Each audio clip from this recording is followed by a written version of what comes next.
Hello dear legal aspirants, very good morning. Welcome to MK Legal 6 at the way of learning. Dear legal aspirants, we are dealing with the Protection of Children from Sexual Offences Act 2012.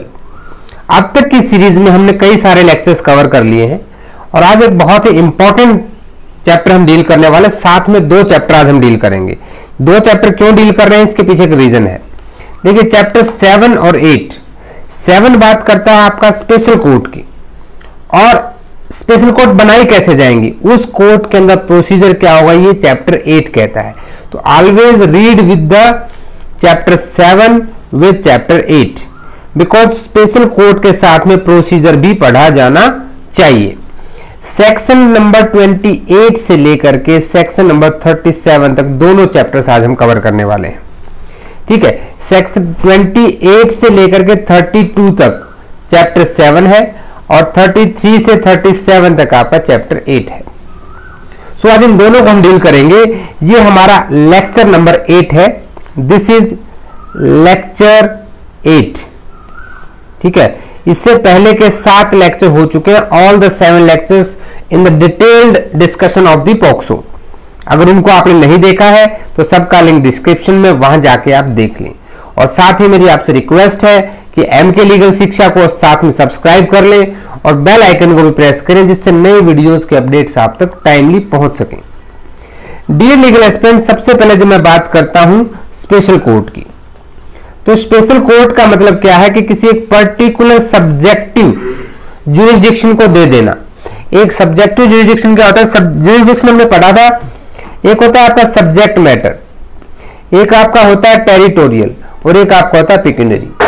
तो subject matter क्या, जैसे आपने family court देखी है, ठीक है, commercial disputes के लिए इंडस्ट्रियल ट्रिब्यूनल्स हैं। तो इस तरह से किसी एक पर्टिकुलर सब्जेक्ट में किसी कोर्ट को दे देना, वैसा ही स्पेशल कोर्ट कहलाता है। अब सबसे पहली बात है कि स्पेशल कोर्ट में दो चीजें आएंगी भाई। स्पेशल कोर्ट में एक होगी स्पेशल कोर्ट, जहां एक जज साहब बैठेंगे और उस केस को चलाने के लिए गवर्नमेंट की तरफ से, क्योंकि पोक्सो क्या है, पोक्सो एक क्रिमिनल ऑफेंस है। क्रिमिनल ऑफेंस है तो it is offence against the society. That time you need a public prosecutor. किसकी जरूरत पड़ेगी हमें, पब्लिक प्रोसिक्यूटर की। पब्लिक प्रोसिक्यूटर को हम कहां पढ़ते हैं, 2U of CrPC, section 2 clause U CrPC 1973 define करता है पब्लिक प्रोसिक्यूटर को। अब हम इस एक्ट की पोक्सो की बात कर ले तो स्पेशल कोर्ट के जो प्रावधान है ये दिए गए हैं सेक्शन 28 से 32 तक एस्टेब्लिशमेंट को लेके। यानी कि सेक्शन 28 स्पेशली बात करता है स्पेशल कोर्ट की, और पब्लिक प्रोसिक्यूटर कौन होगा, जिसको हम क्या कहेंगे, हम उसको कहेंगे स्पेशल पब्लिक प्रोसिक्यूटर, क्योंकि स्पेशल कोर्ट है। पब्लिक प्रोसिक्यूटर भी स्पेशल होगा। कंडीशन क्या होगी, कम से कम भी उसकी कितनी 7 इयर्स की प्रैक्टिस होनी चाहिए मिनिमम। ये सब चीजें हम पढ़ेंगे सेक्शन 32 में। Always remember read section 28 with section 32। Please remember this, दोनों सेक्शन को एक साथ पढ़ना है। अभी हम डायरेक्ट लैंग्वेज के साथ साथ आपके एग्जाम पॉइंट ऑफ व्यू से क्या क्या एमसीक्यूज आ सकते हैं, और अधिवक्ता होने के तौर पर आपको किन चीजों के बारे में पता होना चाहिए, उन दोनों चीजों को हम डिस्कस करेंगे। सबसे पहले चलते हैं सेक्शन 28। सेक्शन 28 कहता है डेजिग्नेशन ऑफ स्पेशल कोर्ट, यानी कि स्पेशल कोर्ट बनाई कैसे जाएंगी। डायरेक्ट लैंग्वेज को पढ़ेंगे, फिर उसको मैं आपको थोड़ा ब्रेक डाउन करके दिखाऊंगा, जिससे कि आप उसी तरह से हाईलाइट करें। रिवीजन में आपको पूरी लैंग्वेज पढ़ने की जरूरत नहीं होती है। For the purpose of providing a speedy trial, speedy trial हो, क्योंकि देखिए पहले ही इंडियन जुडिशरी हैवी बर्डन है, तो स्पीडी ट्रायल के लिए state government who will establish the special court for POCSO, state government क्या अकेली कर देगी, नहीं। In the consultation with the chief justice of high court by notification in official gazette designate for each district, हर जिले में हर district में बनाना है a court of session to be a special court. पहला एमसीक्यू देखो यहीं से बन गया आपका कि क्या कौन सा कोर्ट स्पेशल कोर्ट बन सकता है, क्योंकि judicial magistrate court of session बन सकता है, सीजेएम कोर्ट बन सकता है, नहीं बन सकता। Only court of session can be special court. पहली चीज कौन बनाएगा, दूसरा एमसीक्यू मैं इंपॉर्टेंस के आधार पे पहला दूसरा बता रहा हूं आपको, जो पहले एग्जाम्स में पूछे जा चुके हैं। स्टेट गवर्नमेंट आपको ऑप्शन में दे देगा कि who will designate the special court, state government with after consultation with the chief justice of high court, central government none of above. तो वहां पे आपको state government shall in consultation, यहां पे सेल वर्ड यूज हुआ है, और legal students के लिए सेल और मे का महत्व बहुत ही ज्यादा हो जाता है। ठीक है, पहली बात आ गई। दूसरा, इसमें प्रोवाइजो दिया गया है। प्रोवाइजो को हम यहां नहीं पढ़ेंगे, ठीक है। प्रोवाइजो को मैं एक शॉर्टकट बताता हूं आपको। देखिए, अगर मुझे सेक्शन 28 के सब सेक्शन 1 को एनालाइज करना है तो कैसे करेंगे भाई? एक होगी यहां पे स्पेशल कोर्ट, स्पेशल कोर्ट होगी। स्पेशल कोर्ट को कौन बनाएगा? स्टेट गवर्नमेंट बनाएगी। Who will make in consultation with chief justice of high court, पहली चीज पूरा क्लियर यहीं पे। प्रोवाइजो क्या कहता है? अगर किसी कोर्ट ऑफ सेशन को, ध्यान देना है, अगर किसी कोर्ट ऑफ सेशन को नोटिफाई कर दिया गया है जो चिल्ड्रंस कोर्ट, चिल्ड्रन कोर्ट बना दिया, किस तरह से? Under the protection of child rights act 2005, किसी दूसरे प्रावधान में। कौन सा प्रावधान है? Protection of child rights act 2005, उसमें कोर्ट ऑफ सेशन को स्पेशल कोर्ट बना दिया गया है, डेजिग्नेट कर दिया गया है। तो same will be special for POCSO, तो वहां पे पोक्सो के लिए अलग से बनाने की जरूरत नहीं है, उसे स्पेशल कोर्ट अंडर पोक्सो भी समझा जाएगा। अंडरस्टूड? देखिए, आई होप आपको प्रोवाइजो क्लियर हो गया होगा। अब चलते हैं सब सेक्शन 2 पे। सब सेक्शन 2 क्या कहता है? While trying an offence under this act, special court shall also try an offense other than offense referred in subsection 1 with which accused may under CRPC be charged at the same trial। जब हम trial पढ़ते हैं CRPC में, ठीक है, वहां पे आप सेशन ट्रायल पढ़ते हो, आपका summon case trial, warrant case trial और समरी ट्रायल और प्ली बार्गेनिंग, ये 5 टाइप की चीजें वहां पे हम पढ़ते हैं। मान लीजिए उसके ऊपर सब सेक्शन 1 क्या कहता है, यानी 28 का 1 कह रहा है कि भाई पोक्सो एक्ट में जो ऑफेंस है, सेक्शन 3, 5, 7, 9, 11, 13, ये सारे के सारे अपराध उसने कर दिए हैं, तो उसको हम ट्रायल करेंगे स्पेशल कोर्ट में। लेकिन इसके साथ ही उसके ऊपर कोई दूसरा चार्ज भी लग सकता है एज पर CRPC, तो भैया स्पेशल कोर्ट बिल्कुल बाहर नहीं है, वो उस दूसरे ऑफेंस को भी, जो सेकंड ऑफेंस उसने किया है पोक्सो के अलावा, उसको भी स्पेशल कोर्ट ट्राई कर सकता है, जैसा कि CRPC कहती है। समझे? तो यहां पे CRPC लागू हो जाएगी। तीसरा सबसेक्शन क्या कहता है? यहां पे तीसरा सबसेक्शन कहता है कि special court constituted under this act, POCSO में सेक्शन 28 के सब सेक्शन 1 में कोर्ट ऑफ सेशन को state government after consultation with the chief justice of high court designate कर देती है एज ए स्पेशल कोर्ट। देखिए, special court constituted under this act, section 28 का 1, not with standing anything in IT act में चाहे कुछ भी दे रखा हो, उसके पास एक ज्यूरिसडिक्शन होगा। कैसा ज्यूरिसडिक्शन होगा? एक सेक्शन आता है 67B ऑफ IT एक्ट, जो ये कहता है कि कोई पब्लिकेशन अगर ऐसा है, उसको ट्रांसमिट कर दिया जाता है जो सेक्सुअली एक्सप्लिक करता है material depicting children in any act और कंडक्ट और मैनर और facilitate abuse of children online. आपने देखा होगा फेसबुक पे, थर्ड पार्टी साइट्स पे बहुत सारे लोग बच्चों के ऐसे वीडियोस, आपत्तिजनक वीडियोस डाल देते हैं, तो उनको कहां पे गवर्न होते हैं? 67B में। अब आप कहोगे कि जी स्पेशल कोर्ट तो चाइल्ड के लिए बनाई गई है, ये तो IT एक्ट का एक्ट है, IT एक्ट में कुछ भी दे रखा हमें उससे मतलब नहीं है। अगर section 67B of IT act का अपराध करता है तो स्पेशल कोर्ट के पास उसका ज्यूरिसडिक्शन होगा। क्या होगा? ज्यूरिसडिक्शन। ये आपका सेक्शन 28 कहता है। यहां तक किसी को कोई डाउट? अभी चलते हैं। देखिए, हमने इंडियन एविडेंस एक्ट किया था तो उसमें प्रिजम्पशंस की बात की थी। सॉरी, प्रिजम्पशन पे जाने से पहले हम सेक्शन 32 कर लेते हैं अपना। मैंने कहा था 28 मस्ट बी रीड विद 32। जब आप सेक्शन 225 पढ़ते हैं ऑफ CRPC, तो वहां पे दिया गया है कि जो पब्लिक प्रोसिक्यूटर है he will start the case. Case को कौन लड़ेगा? पब्लिक प्रोसिक्यूटर है। पब्लिक प्रोसिक्यूटर गवर्नमेंट का एक वकील होता है, सरकारी वकील आप कह सकते हो, जो स्टेट की तरफ से लड़ता है। Criminal offences are offence against the society.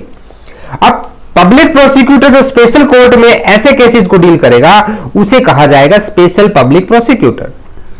और उसे कौन अपॉइंट करेगा? उसे भी स्टेट गवर्नमेंट अपॉइंट करेगी, लेकिन यहां उसको कंसल्टेशन की जरूरत नहीं है। जब आप सेक्शन 24, 25 पढ़ते हैं और सीआरपीसी, वहां आपको पता लगेगा कि किस तरह से पब्लिक प्रोसिक्यूटर अपॉइंट किए जाते हैं। पैनल के थ्रू भी होते हैं और स्टेट का जो सिलेक्शन प्रोसीजर होता है उसके थ्रू भी होते हैं। तो यहां पे देखिए आपको सीआरपीसी में पढ़ना है ये सारे सेक्शन 24, 25, 25A, ये तीनों सेक्शन पढ़ने हैं। 2U ये पढ़ना है, सेक्शन 25 to 25 ये पढ़ना है, ठीक है। तो ये सारे के सारे सेक्शंस आपको वहां जाके पढ़ने पड़ेंगे। दूसरी चीज यहां पे क्या आती है कि a person shall be eligible. अभी किसको अपॉइंट करेंगे? क्या एलिजिबिलिटी क्राइटेरिया चाहिए? बिल्कुल चाहिए। अगर वो प्रैक्टिस कर रहा है नॉट लेस देन 7 ईयर्स। ये आपका एमसीक्यू है, इंपॉर्टेंट है, मार्क कर लीजिएगा, ठीक है। अब इसके अंदर जिसको स्पेशल पब्लिक प्रोसिक्यूटर बनाए उसे हम वही पब्लिक प्रोसिक्यूटर समझेंगे जो सेक्शन 2U ऑफ सीआरपीसी कहता है, और उसी हिसाब से सीआरपीसी अप्लाई होगी। Withdrawal of case public prosecutor के थ्रू होता है, ठीक है। तो ये सारे प्रोविजन पब्लिक प्रोसिक्यूटर से जुड़ी हुई जितनी बातें हमने सीआरपीसी के लेक्चर्स में डील की थी। तो 28 स्पेशल कोर्ट को बनाता है, 32 किसको बनाता है? स्पेशल पब्लिक प्रोसिक्यूटर को। आपका एक एमसीक्यू दोनों में से जरूर आएगा। अब चलते हैं प्रिजम्पशन पे। प्रिजम्पशन की बात करने से पहले मैं आपको इंडियन एविडेंस एक्ट पे ले जाना चाहता हूं। इंडियन एविडेंस एक्ट 1872 को जब आप डील करते हैं, क्योंकि देखिए एविडेंस रिकॉर्ड होने इंडियन एविडेंस एक्ट सब जगह लागू होता है। सभी जगह कहां लागू होता है? किसी भी जुडिशियल प्रोसीडिंग पे, किसी भी जुडिशियल प्रोसीडिंग पे लागू होता है, एक्सेप्ट एफिडेविट्स पे लागू नहीं होता है, court martial by army, air force, navy इन पे लागू नहीं होता है, आर्बिट्रेटर पे लागू नहीं होता है, और ट्रिब्यूनल्स पे लागू नहीं होता है, ठीक है। ये तो उसका हमने सेक्शन 1 में पढ़ लिया था। सेक्शन 1 ये बताता है कहां लागू होता है। अब वहीं पे एक सेक्शन 4 आता है, धारा 4 और भारतीय साक्ष्य अधिनियम। भारतीय साक्ष्य अधिनियम 1872 की धारा 4 क्या कहती है? प्रिजम्पशन के बारे में। अवधारणाएं, भाई कोर्ट क्या मान लेगा? 3 तरह की अवधारणाएं यहां पे होती हैं। मे प्रिज्यूम, सेल प्रिज्यूम और कंक्लूसिव प्रूफ। देखिए जब अवधारणा की बात आती है, अवधारणा किसे कहते हैं? अवधारणा 2 चीजों की होती है। ये चीज मैं आपको इसलिए डिस्कस करना चाहता हूं कि ये आपके बहुत काम की चीज है। प्रिजम्पशंस को हम 2 तरह से डिवाइड करते हैं, एक प्रिजम्पशन ऑफ फैक्ट होती है और एक प्रिजम्पशन ऑफ लॉ होती है। आपसे जो क्वेश्चन पूछा जाएगा ना एग्जाम में, वो ये नहीं पूछा जाएगा कि कोर्ट क्या प्रिज्यूम करेगा। कोर्ट पूछेगा is the presumption taken for the certain offences under POCSO act is a presumption of fact और प्रिजम्पशन ऑफ लॉ। ये क्वेश्चन आपसे पूछेगा वो। तो अगर आपको पता ही नहीं होगा कि दोनों में डिफरेंस क्या है तो यू कैन नॉट टेल। देखिए प्रिजम्पशन ऑफ फैक्ट होता है मे प्रिज्यूम। मे प्रिज्यूम क्यों कहते हैं इसको? क्योंकि कोर्ट अवधारणा कर सकता है, ये हमेशा ही रिबटेबल नेचर की होती है, खंडनीय होती है, इसको खंडनीय किया जा सकता है। जबकि लॉ ऑफ प्रिजम्पशन 2 तरह की होती है, एक रिबटेबल होती है, एक इरिबटेबल होती है। रिबटेबल को बोला जाता है सेल्फ प्रिज्यूम, यानी कोर्ट तो मान लेगा लेकिन आप उसको गलत साबित कर सकते हो। और इरिबटेबल होता है कंक्लूसिव प्रूफ, जहां पे कोर्ट ने जिस बात को मान लिया आप उसके लिए एविडेंस दे ही नहीं सकते, उस बात के खिलाफ आप जा ही नहीं सकते हैं। इंडियन एविडेंस एक्ट में सिर्फ 3 धाराएं, 112 जो लेजिटिमेसी ऑफ चाइल्ड की बात करती है, 41 एंड 113 सीजेशन ऑफ टेरिटरी, 41 आपका जजमेंट इन रेम। इन 3 चीजों के अलावा सारी रिबटेबल होती है, खाली 3 प्रिजम्पशन है जो कंक्लूसिव प्रूफ में आती हैं। अब बात करते हैं वापस बैक टू पोक्सो, बहुत डिटेल में नहीं जाएंगे हम यहां इस पे। पोक्सो क्या कहता है, लेकिन आप ये पढ़िएगा इंडियन एविडेंस एक्ट में जाके सारी की सारी चीजें पढ़ना है। मे प्रिज्यूम कहां से कहां आता है, सेल्फ प्रिज्यूम कहां से कहां आता है, चीजें आपको पढ़नी चाहिए। सेक्शन 79 से प्रिजम्पशन स्टार्ट हो जाती है इंडियन एविडेंस एक्ट में। So please go and refer them also, ये आप सबका होमवर्क है अगर आप करना चाहें तो। प्रिजम्पशन क्या होगी? सीधी सी बता देता हूं, सेक्शन 29 पोक्सो का ये कहता है कि प्रिजम्पशन ऑफ लॉ है। क्या है? It is a presumption of law. और ये किस नेचर की है? जो मैं लिख रहा हूं लिख लीजिएगा, बहुत काम की चीजें हैं। ये आपका रिबटेबल नेचर का है, रिबटेबल नेचर की है। ये दोनों की, यहीं से आपका क्वेश्चन बनेगा। आइदर वो पूछ सकता है कि स्पेशल कोर्ट प्रिज्यूम करेगा, सेक्शन 3, 5, 7 और 9, penetrative sexual assault, aggravated penetrative sexual assault, sexual assault, aggravated sexual assault. Sexual harassment को इसमें इंक्लूड नहीं किया है। सिर्फ इन 4 अपराधों को कोर्ट ये अवधारणा करेगा, सेल्फ प्रिज्यूम, कि आपने वो अपराध किया है, लेकिन आप ये साबित कर सकते हो कि जनाब मैंने वो अपराध नहीं किया है। अब अपराध किया है नहीं किया, इसी से जुड़ा हुआ सेक्शन 30 है, ये प्रिजम्पशन से रिलेटेड है।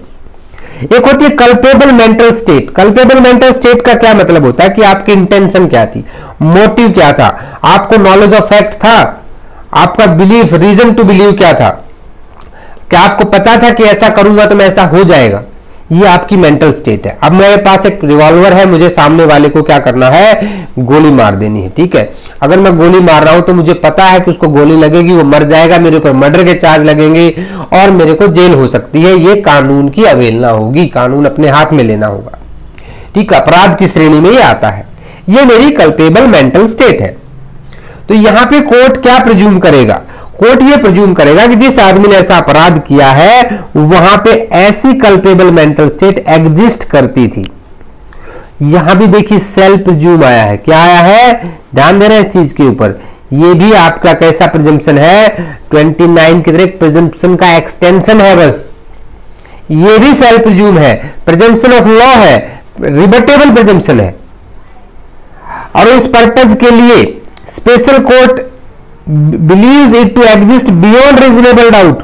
कोर्ट मानेगा बियॉन्ड रीजनेबल डाउट एग्जिस्ट करता है, तुम्हारी सोच ऐसी थी इसलिए तुमने ऐसा अपराध किया है।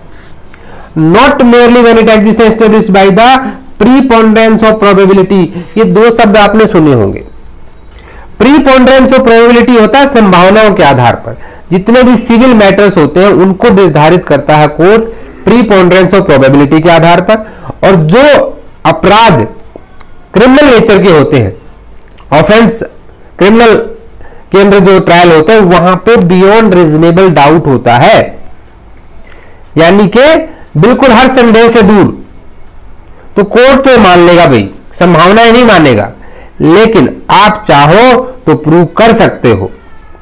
द एक्यूज्ड टू प्रूव, तो बर्डन ऑफ प्रूफ की बात कह रहा है। बर्डन ऑफ प्रूफ, हमेशा एक चीज याद रखना, हमने इस इंडियन एविडेंस एक्ट में सेक्शन 101 एंड 102 किया था ऑफ इंडियन एविडेंस एक्ट 1872, जो बताता है 101 क्या कहता है, बर्डन ऑफ प्रूफ कभी शिफ्ट नहीं होता, नेवर शिफ्ट। शिफ्ट क्या होता है? Ons of proof. Ons of proof shift होता है, ना कि बर्डन ऑफ प्रूफ। ये हमने और डिटेल में चर्चा की थी। तो कल्पेबल मेंटल स्टेट के लिए कोर्ट मानेगा कि थी, आप चाहो तो उसको रिबटेबल कर दो, रिबटेबल है, रिबट कर दो उसको। नेक्स्ट आता है सेक्शन 31। अब ये कह रहा है कि देखो, अब आपसे क्वेश्चन पूछेगा कि सीआरपीसी 1973 पोक्सो पे लागू होती है, कहां बताया गया है? पहला एमसीक्यू सेक्शन 31 में बताया गया जी। ठीक है, तो इस एक्ट में, इस कानून में जो प्रावधान दिए गए उनको छोड़ के अगर इसने कहीं मना किया, जैसे कहां मना किया है, recording of statement of child bye magistrate section 25। अब वहां पे कहा गया कि 164 का 164 ऑफ सीआरपीसी का जो प्रोवाइजो है 1 है वो यहां लागू नहीं होगा। तो मतलब सीआरपीसी के जिस पोर्शन को पोक्सो मना कर रहा है उसको छोड़ के बाकी सारी सीआरपीसी यहां पे लागू होगी। और स्पेशल कोर्ट को be deemed to be a court of session, मैंने आपको सेक्शन 28 में भी बताया था। स्पेशल कोर्ट का मतलब चाइल्ड एक्ट में सीधी सी बात है सेशन कोर्ट होता है, ये इतना याद रखिएगा। तो यहां तक तो हो गया कि इस्टेब्लिश कर दिया हमने कोर्ट को। हमारी कोर्ट जो है ये तैयार हो गई है। अभी एक्यूज को लाएंगे, यहाँ पे खड़ा करेंगे, यहाँ विटनेस साहब बुलाएंगे, यहाँ हमारे जज साहब बैठेंगे। ये कुर्सी वेट कर रही है किसी ऐसे लीगल एस्पिरेंट का जो मेहनत करेगा और यहां तक पहुंचेगा। तो अब हम साथ ही चलते हैं अपने चैप्टर 8 के ऊपर। कोर्ट बना दी हमने, स्पेशल पब्लिक प्रोसिक्यूटर बना दिया। अब उसको केस को डील कैसे करेंगे, क्या प्रोसीजर होगा, स्पेशल कोर्ट की क्या पावर्स होंगी और एविडेंस कैसे रिकॉर्ड किए जाएंगे। यहां पे सीआरपीसी की इन्वॉल्वमेंट बहुत ज्यादा हो जाती है। ठीक है, तो ये भी बड़ा इंपॉर्टेंट चैप्टर है, इस पे ध्यान दीजिएगा। ये डील करता है 33 से लेकर 37 तक। तो अभी इसको डील कर लेते हैं हम। पॉक्सो एक्ट में chapter 8 procedure and power of special courts and recording of the evidence. देखिए section 33 procedure and powers of special court, अब ये बताता है उसका प्रोसीजर क्या होगा। ध्यान से समझिएगा, ये सेक्शन आपके लिए काफी इंपॉर्टेंट हो जाता है, यहां से कई बार क्वेश्चन पूछा जाता है। अगर आप देखेंगे तो अराउंड यहाँ पे ना 9 सब सेक्शन है आपके टोटल। 33 में देखेंगे तो 33(1) से लेकर के 9 तक आपको, यानी कि 9 बातें आपको यहाँ पे याद रखनी है। पहली चीज यहाँ पे क्या आती है कि जो स्पेशल कोर्ट है ये किसी भी ऑफेंस का क्या ले सकता है, कॉग्निजेंस, संज्ञान लेना। क्या लेना, संज्ञान लेना। यानी कि कॉग्निजेंस आपने सीआरपीसी में जब आईपीसी सीआरपीसी पढ़ी होगी तो आई होप आपको कॉग्निजेंस वर्ड बहुत अच्छे से क्लियर होगा। स्पेशल कोर्ट जो है कॉग्निजेंस ले सकता है। कॉग्निजेंस कब लिया जाता है, जब उसका ज्यूरिसडिक्शन होता है। ठीक है, किसी भी अपराध का without the accused being committed to it for trial. आप सेक्शन 209 पढ़ेंगे जब आप सीआरपीसी का, तो वहां पे आपको एक चीज देखने को मिलेगी। वहां क्या पढ़ेंगे आप कि जब किसी अपराधी को पकड़ा जाता है, मैं एक बेसिक चीज बताता हूं आपको कि ये बंदा है, इसने क्या किया, कोई एक्यूज्ड है, अपराध किया है, पुलिस ने इसको पकड़ा और इसको कहां पेश करेगी, नियरेस्ट मैजिस्ट्रेट के पास, जुडिशियल मैजिस्ट्रेट, मैजिस्ट्रेट कोर्ट में लेके जाएगी। मैजिस्ट्रेट देखेगा कि इसने मर्डर किया है, तो the person should be tried by court of session, तो इसको कमिट किया जाता है। सेक्शन 209 ऑफ सीआरपीसी की बात कह रहा है कि commitment of the accused to the court of session, उसका प्रोसीजर दिया गया। लेकिन ये इकलौता एक ऐसा ऑफेंस है जहां डायरेक्ट विदाउट कमिट किए हुए, स्पेशल कोर्ट को कमिट नहीं किया गया है, भेजा नहीं है। क्योंकि देखिए जब 193 और 194 पढ़ेंगे आप, सीआरपीसी का बहुत इंपॉर्टेंट रोल है यहां पे, तो तब तक कोई कोर्ट ऑफ सेशन किसी भी केस की सुनवाई डायरेक्ट नहीं कर सकता, एक्सेप्ट इन 195 जहां हायर डिग्निटरीज का डिफेमेशन होता है। जो सेक्शन में आपको बता रहा हूं थोड़े थोड़े हल्के हल्के ग्लिम्स, प्लीज इनको रेफर कीजिएगा, आपको सीआरपीसी की बहुत सारी चीजें क्लियर हो जाएंगी। कोर्ट ऑफ सेशन किसी भी मुकदमे को डायरेक्ट नहीं सुन सकता है, लेकिन स्पेशल कोर्ट अगर उसको बना दिया गया अंडर पोक्सो तो भैया वो डायरेक्ट सुन सकता है विदाउट कमिट। कॉन्स्टिट्यूट सच ऑफेंस और अपॉन द पुलिस रिपोर्ट, चाहे वो कंप्लेंट पे आए या पुलिस रिपोर्ट पे आए। सीआरपीसी में जब हमने पढ़ा था कि कोर्ट 3 चीजों पे कॉग्निजेंस लेता है। पहला पुलिस रिपोर्ट के ऊपर, यानी किसी ने एफआईआर की, पुलिस ने इन्वेस्टिगेशन किया और पुलिस ने अपनी 173 सब सेक्शन 2 के तहत चार्जशीट फाइल कर दी, चालान पेश कर दिया। दूसरा होता है कंप्लेंट, सेक्शन 200 में हम इसके बारे में पढ़ते हैं सीआरपीसी कि इंडिविजुअल कंप्लेनेंट गया, कोई भी, जरूरी नहीं जिसके साथ अपराध हुआ हो, भाई anyone can put criminal line to the motion. ये चीज हमेशा याद रखिएगा कि जिसके साथ अपराध हुआ जरूरी नहीं वही कंप्लेनेंट हो, वही इंफॉर्मेंट हो, ऐसा बिल्कुल जरूरी नहीं है। और मैजिस्ट्रेट साहब को रिटन या ऑरल कंप्लेंट जाके कर दी।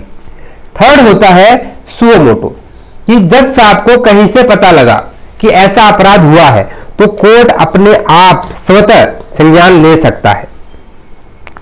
ठीक है, तो यहां पे कोर्ट कॉग्निजेंस ले लेगा, या तो उसको कोई कंप्लेंट रिसीव हुई हो या police report under section 173 sub section 2 of CrPC. Special public prosecutor और as the case may be the counsel appearing to the accused shall while recording examination in chief, cross examination, re examination, ये शब्द पढ़े पढ़े नहीं लग रहे आपको। Indian evidence act में पढ़ते हैं आप ये सारी चीजें, 137, 138, 139। एग्जामिनेशन इन चीफ क्या होता है? It is done by the party who is calling the witness. जो विटनेस को बुला रही है वो अपने गवाह का, मैंने गवाह को बुलाया मेरे लिए गवाही देने के लिए, तो पहले मैं जो है या मेरा वकील जो है उसे क्या करेगा, सवाल जवाब करेगा, कोर्ट को बताना चाहेगा कि ये क्या विटनेस को पता है, उसे कहते हैं एग्जामिनेशन इन चीफ। अब अपोजिट पार्टी एक्यूज्ड की साइड वाली वो क्या करेगी, क्रॉस एग्जामिन करेगी। क्रॉस एग्जामिन करने के बाद क्या होगा कि कुछ नई बातें अगर निकल कर आती हैं उसमें, तो फिर से उसका री एग्जामिन होगा, और री एग्जामिन के बाद फिर से अगर कोई स्पेशल पॉइंट आ जाता है तो उसका फर्दर क्रॉस भी हो सकता है। ठीक है। Communicate the question to be put to child to the special court with shall in turn put those question to the child.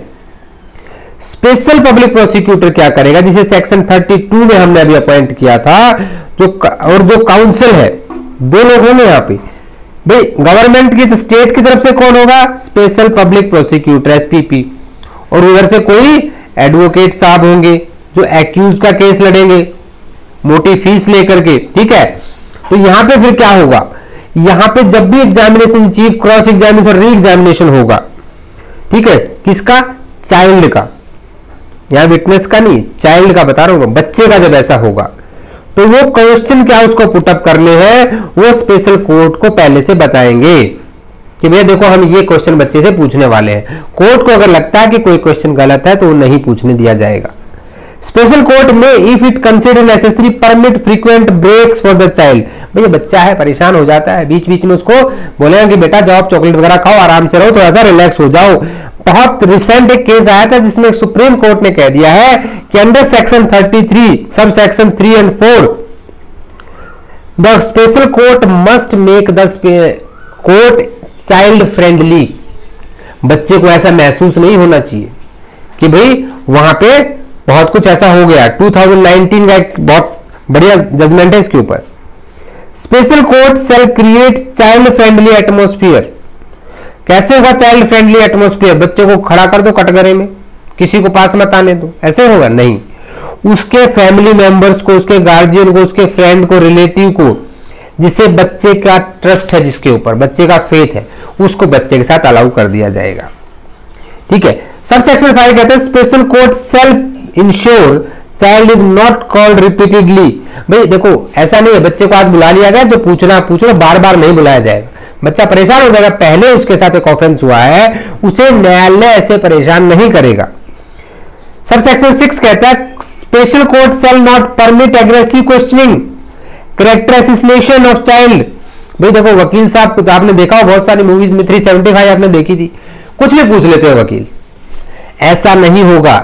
उसका कैरेक्टर असैसिनेशन नहीं होगा, उसको ऐसे एग्रेसिव क्वेश्चंस नहीं पूछे जाएंगे जो बच्चे की डिग्निटी को डिस्टर्ब करते, उसकी डिग्निटी मेंटेन रखे। ये ड्यूटी किसकी है, this is duty of court.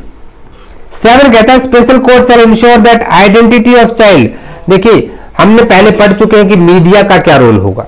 भाई मीडिया किस तरह से उसके ऊपर बच्चे का जो मीडिया रिपोर्टिंग है वो कैसे करेगा।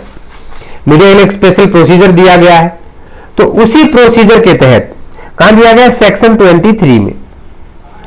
अगर स्पेशल कोर्ट को लगता है कि बच्चे की आइडेंटिटी डिस्क्लोज होनी चाहिए तभी होगी, अदरवाइज नहीं होगी।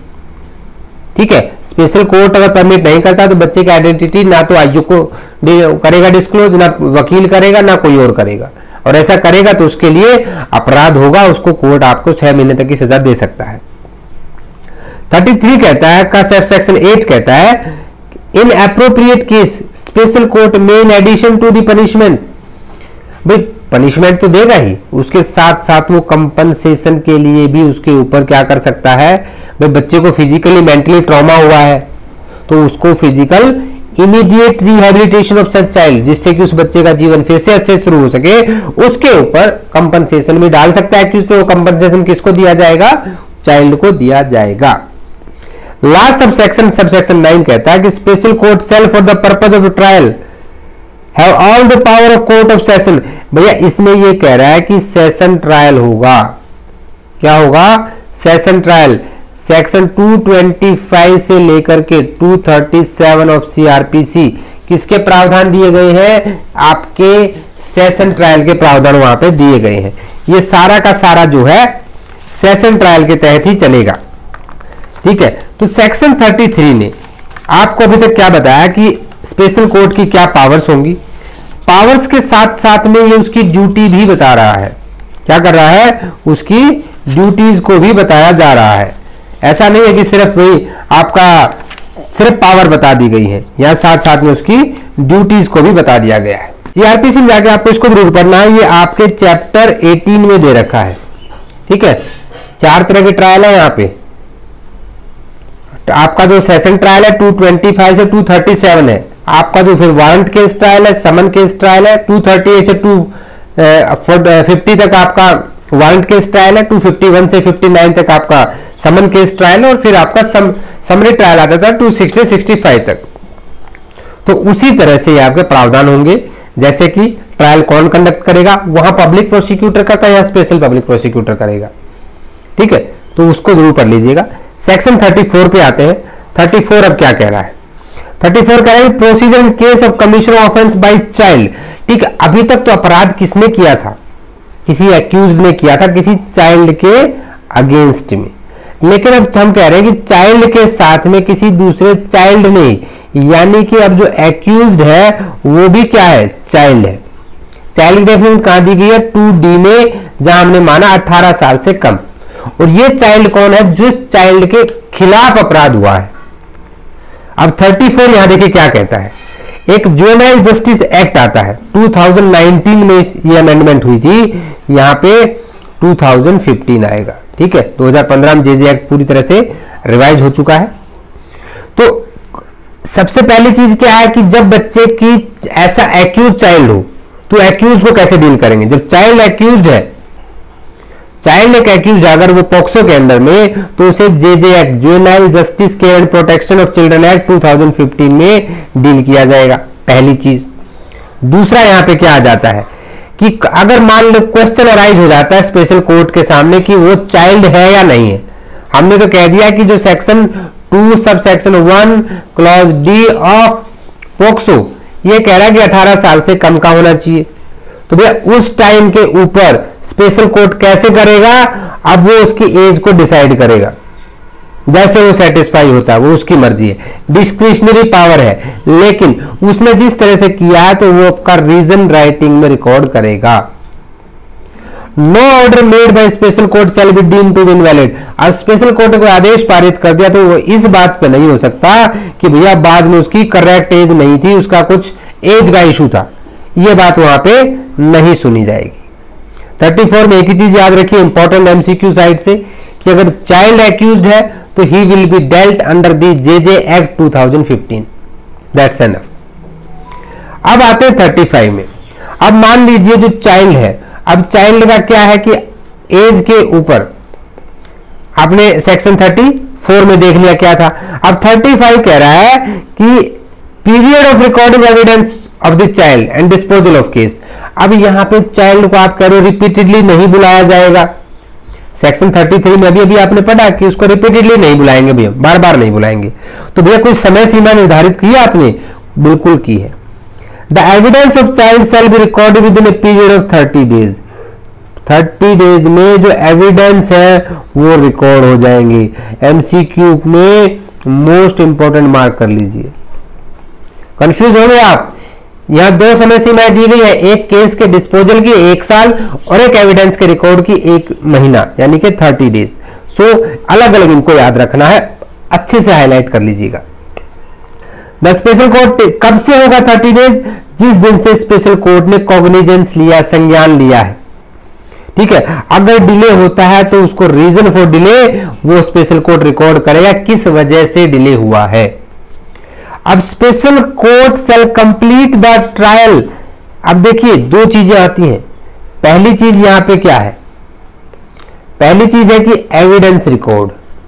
एविडेंस रिकॉर्ड करेगा चाइल्ड के कितने दिन में? With in 30 days.